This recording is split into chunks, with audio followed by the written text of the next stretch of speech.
नमस्कार दोस्तों, भारतीय साक्ष्य अधिनियम की सीरीज में आज हम पढ़ेंगे सेक्शन नंबर 83। यही सेक्शन पहले 84 इंडियन एविडेंस एक्ट हुआ करती थी। बहुत छोटी सी सेक्शन है, बहुत ज्यादा इसमें पढ़ाने के लिए कुछ है नहीं, बट बहुत थोड़े शब्दों में बहुत आसानी से मैं समझाने की कोशिश करता हूँ। पहली बात तो आप ये समझ लीजिए कि इसके अंदर दो पार्ट है। यहाँ पर दो प्रकार की बुक्स हैं।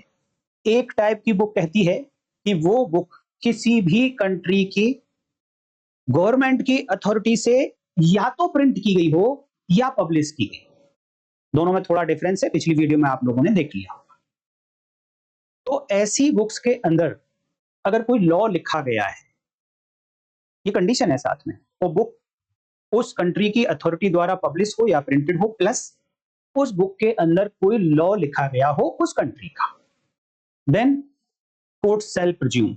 देन क्या प्रिज्यूम करेगी court? The shall presume genuineness of such book. क्या प्रिज्यूम करेगी?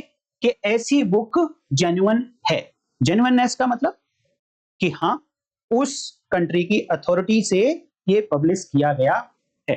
और दूसरी बुक है कि वो ऐसी बुक है जिसके अंदर उस कंट्री की जो डिसीजंस दिए कोर्ट्स ने, उन डिसीजंस की रिपोर्ट दिखाई गई है। तो फिर ऐसी बुक को भी जेन्युइन प्रिज्यूम करेगी कोर्ट। कोर्ट के पास कोई और चारा नहीं होगा। शेल वर्ड यूज हुआ है, तो मैं आपको एक बार लैंग्वेज दिखा देता हूं क्या कहती है। The court shall presume the genuineness of every book. Every book अब कैसी बुक है? Purporting to be printed, number 1, purporting to be printed और पब्लिश्ड। कैसे हुआ है? Under the authority of the government of any country.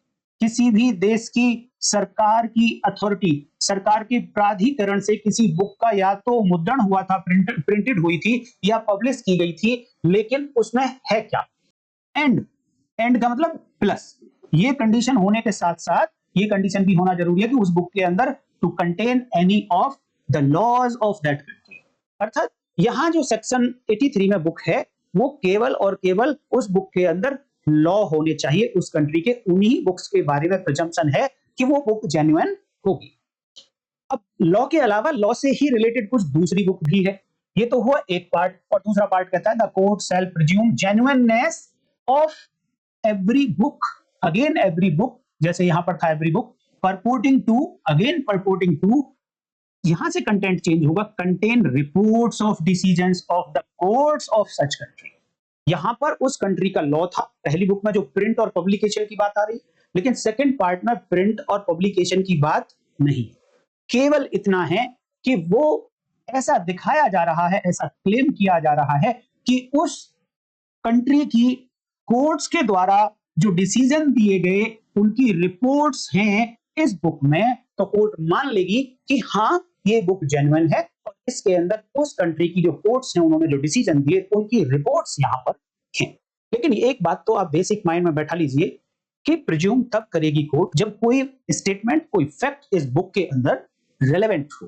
क्योंकि ये book court में आएगी कब? जब तक कोर्ट में नहीं आएगी तो प्रिजम्पशन नहीं होगी। कोर्ट में कब आएगी? जब तक या तो रेलेवेंट फैक्ट ना हो इसके अंदर, या फैक्ट इन इश्यू ना हो, तभी आ सकती है।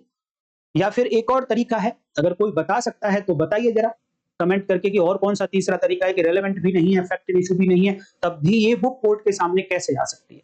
और अगर एक बार कोर्ट के सामने आई तो फिर प्रिजम्पशन शुरू हो जाएगी। तो दो टाइप की प्रिजम्पशन है, यहां पर बहुत ज्यादा समझाने के लिए कुछ है नहीं। तो मैं उम्मीद करता हूं आपसे कि ये सेक्शन तो आपको समझ आ गई होगी। तो आज की वीडियो में सिर्फ इतना सा ही। नेक्स्ट फिर देखते हैं दूसरी वीडियो में। तब तक के लिए आप देखते रहिए लीगल नेम। कल फिर मिलते हैं। नमस्कार, जय